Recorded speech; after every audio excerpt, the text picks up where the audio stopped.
Hey guys, it's Paul the Beardbarian and I'm back for another review. This time I'm gonna talk about backpacks.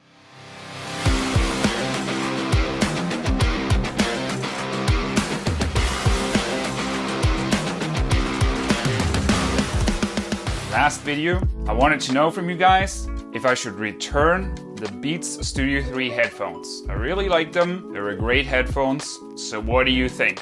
Did I return them or did I keep them?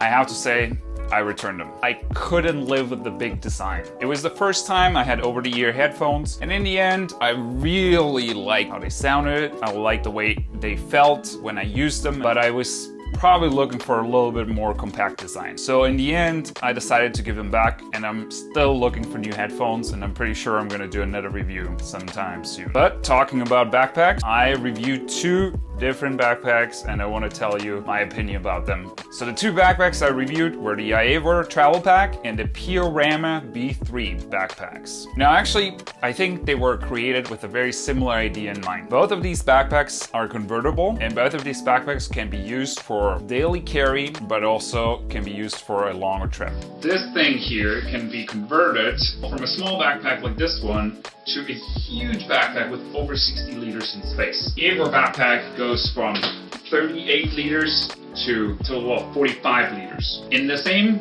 configuration like this, they're basically about the same size and can be used for the same things, but when we go and extend those, this one is a lot bigger than the other one. Let me talk to you about the Aevor Travel Pack first. What we get there is a backpack that is convertible from 38 liters to 45 liters. The Aevor Travel Pack is a really nice looking backpack. I was excited about the design and I felt like it really was adding to any kind of fashion style that I was trying to represent. And I felt really comfortable wearing it on an everyday situation. That is as long as you do not want to convert it into a bigger backpack. The problem there that I saw is that it looks great, but as soon as you want to add actually up to 45 liters, what happens is it just kind of looks awkward in a way. Now at the beginning this wasn't really a big deal. I used it for gym and I used it for going to work and I used it to study. So what that does is I want to carry my laptop, I want to carry my gym gear, and in the end I could fit all of these things inside pretty nicely. But sometimes it got a little bit tight. I had to extend it sometimes and you will see that it was just kind of awkward. You have this little thing that's popping out from the top and somehow it just doesn't look right. The problem that I had, usability. I'm going to the gym, I have my laptop with me because after the gym I want to go and work on a couple of things. Now, all my gym gear is in this backpack. You can fold it up and you will see the backpack has a laptop sleeve, and like many other backpacks, this one also comes with a laptop sleeve. And this is really nice. It comes close to the place where you actually carry the backpack, which is great. Now the problem is if you open up the backpack, it splits into two halves, and if you actually have a laptop right in there, this is kind of heavy and it stands out over the backpack. So you open up the backpack where you have the compartment where you have your gym gear and everything, and it kind of presses it down because of the heavy laptop. So I kind of felt a little bit awkward using this. I don't want to go into the gym and have to spread out all over the place. I do that all the time and I kind of want to minimize it, right? So this did not work so well. One thing that is nice about the Aevor Travel Pack is that it has a lot of different compartments where you can put things. That being said, sometimes it's getting a little bit confusing. Where did you put what? I assume after a while you're just getting used to it and then you kind of can feel where the things are. Now this is not a big deal. In terms of wearability, it has a lot of straps, still is pretty good. The laptop, somehow I couldn't get it to fit quite right. Whenever I wanted to lower it a little bit more so that it wouldn't press right into my lower back, so for some reason I wasn't able to have it just the right way. Now this seems to be a problem because, you know, I'm a tall guy. I'm 6'3" and I wouldn't want to wear a backpack that's constantly pushing my lower back. It came with a waist strap and that helped a little bit, but I'm also using the backpack when I'm riding my motorcycle and somehow it just didn't feel like a very comfortable way of doing this. This was the first backpack I reviewed. The travel pack from Aevor. I feel like I was very critical when I started to review it. Now, when I moved on to the B3 backpack, I actually started to feel like maybe the Aevor wasn't that bad. Now that being said, the problem I had with the B3 backpack was that it wasn't very useful for my purpose. Now the B3 backpack is convertible to 3 different sizes. It's a very different kind of backpack. It looks a little bit like a sailor's bag if it's all extended. Now it extends to 3 different sizes. This is 31 liters, 46 liters, and 62 liters. The problem is, once it's at 31 liters, the parts of the bigger backpack basically are on top and bottom of the backpack itself. What that does is it adds some volume to it, it adds some weight to it, and also you can't really stand up the backpack properly. Like it feels like this is like a kind of like a sack that you don't really know what to do with. Now the 31 liter compartment, which is just really one compartment with like a little bit of extra space inside, you might want to think, okay, you can throw things in there and that's really good, but for some reason, like I could never manage to put things in there and then close it properly. The zipper is basically the whole backpack, right? The whole backpack from top to bottom, and if it's fully extended, has a huge zipper. Now, when you compress it to the smallest size, what it does is you have to use the same kind of zipper, and somehow when you open it up, you kind of end up edging into this new compartment that you can't use at that time. And that makes it really hard. Also, because you kind of stuff things in there from the top, it's really hard to close that zipper. You always have to kind of hold it together and then like try to rip it closed, which I think if you do that a couple of times, in the end you might actually break that zipper. That being said, if you use a B3 backpack in order to transport a lot of stuff, like 62 liters of stuff, sure, then probably this would be good. You get an extra waist strap that you can detach from the backpack. You will need that waist strap to haul around 62 liters of stuff. I mean, that's a huge backpack. But then again, do you want to haul around 62 liters of stuff? 62 liters is too big to carry on a plane, right? So if you want to have a backpack that you have to check in,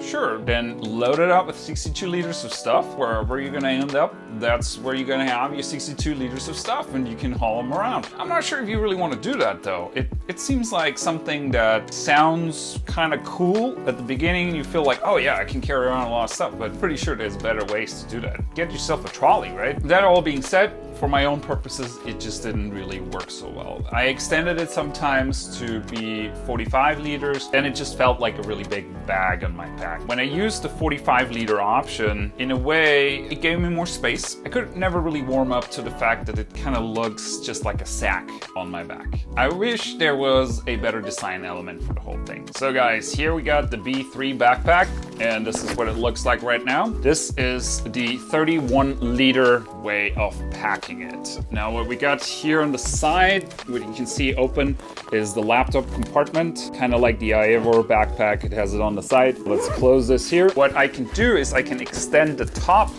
and the bottom of the backpack. Right now you can see that it has the straps right here, and this is the waist belt. One of the things that I was kind of annoyed by the B3 backpack is that it didn't have any bottle holders. So the bottles themselves had to go inside the big main compartment, and it just felt like I had even less space. I actually bought some little bottle holders for the side of the backpack. It just looks ridiculous. You will see it's just not the right kind of thing to have extra bottle holders on the side. It makes it even bigger. It makes it even like a bigger sack that you just don't want to have. Let me think, can I say something positive about the B3 backpack? Now, one of the things I kind of liked about the B3 backpack, when it was on my back and I didn't have to look at it, it wasn't too uncomfortable. It's just a big potato sack on my back. Can't really warm up to it, so I feel like this whole competition between these two backpacks didn't quite turn out the way I wanted it. But it was an experience. It was an experience to understand that there's different kind of manufacturers out there that actually give you different kind of options for backpacks. I've been looking for the right backpack for years now, and I tested a lot of them. These two, maybe they won't be the ones. But what do you think? Did you like the Aevor travel pack, or did you like the B3 backpack? When you think about a backpack that you use every day, do you need a huge backpack that you want to carry around and have the option to maybe use it for something else? Would you want to have a travel backpack and a daily use backpack, or would you want to have a backpack that can bird. I personally would prefer something that I can use on a daily basis. I carry around a lot of stuff, so my backpacks usually weigh at least around 6-7 kilos. I need my gym gear, I need my laptop, and it's a lot of stuff. So in the end, I feel like what I'm carrying around every day is what I use for half a year traveling in Central America. It was the same kind of backpack, 45 liters, and somehow I just filled it with the stuff that I needed for 6 months. And now I'm carrying around the same kind of stuff every day, going to the gym, going to work. I wish I just could find something that is more attractive to wear and is functional. What if I wanted it down to 30 liters and then I want to extend it to 45 liters so I can still have like a carry-on backpack? Somehow I know there's a lot of options out there, but for some reason I haven't yet found the right kind of backpack. Maybe you can tell me and point me to some kind of backpack that you really like, and then let me know what you think about it. Maybe I can review it next time and see if that one works better. The challenge between the B3 backpack and the Eivor backpack, which one is gonna win? Which one is the better backpack? I don't know. I feel like they're just two different backpacks and we can't really decide about that. That being said, I feel like this review could be helpful for the right kind of person. If you're actually considering buying one of these two backpacks, I'm pretty sure it would be good to just kind of get to know them. I hope my video kind of helped you to figure out if this is the right kind of backpack for you. Well, thank you guys so much for watching. I'm working on a lot more review videos. There's a lot more to come. It's gonna be tech review, practical things, lifestyle things, things you can use for sport. Subscribe to the channel and you will see there's a lot more stuff coming pretty soon. So I'm really thankful for you guys. I wish you a great day and see you next time.